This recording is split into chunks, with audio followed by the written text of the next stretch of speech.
ஒரு சுற்றியில் ஒரு சம்பட்டி போய் அந்த காங்கிரீட்டை உடச்சிட்டு தான் வரோம்.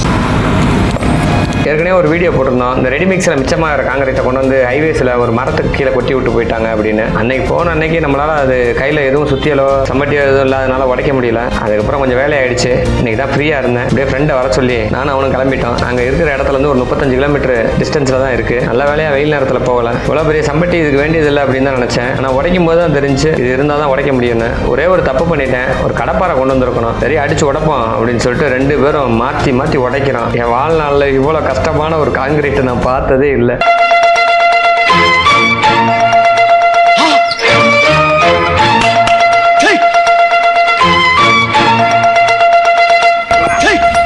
என்ன காரணம்னா காங்கிரீட் போட்டதுக்கப்புறம் தண்ணி ஊற்றினா நல்லா செட் ஆகும். இது இயற்கையாகவே மழை பெஞ்சிருக்கும் போல் காங்கிரீட்டில் நல்லா மழை பெஞ்சு நல்லா நனைஞ்சு இல்லை செடிக்கு தண்ணி ஊற்றின தண்ணியில் காங்கிரீட் நல்லா செட் ஆகிடுச்சான்னு தெரியல. செடியில் வந்து தண்ணி தங்கணுன்றதுக்காக செடியை சுற்றி ஒரு குழி பறிச்சிருப்பாங்க.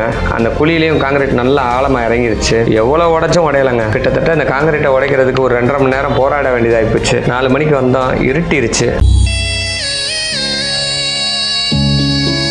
செடிக்கு மட்டும் நம்ம உடச்சி விட்டா போதும். மற்ற காங்கிரீட் உடஞ்சான உடையாட்டி ஒன்றும் பிரச்சனை இல்லை. பொதுவாக மரம் வந்து பாறையவே பொழந்துரும். அப்படியே பார்த்தா கூட அதுக்கு ஒரு விரிசல் இருக்கணும். இல்லை அந்த மரம் நல்ல பருமனான மரமாக இருந்தால் அது வந்து உடைக்கிறதுக்கு உண்டான சான்ஸ் இருக்கு. இது வந்து ஒரு சின்ன கன்று. இது வளர்ந்து எல்லாம் 1 அடி ஆழத்துக்கு வந்து காங்கிரீட் இருக்கு. அந்த 1 அடி ஆழ காங்கிரீட்டையும் நாளாக நல்லா இன்னும் இறுகிரும். இதை சம்பட்டி வச்சு அடிக்கிறதுக்கே இவ்வளவு நேரம் எடுக்குது பாருங்க. சுற்றி காங்கிரீட்டு.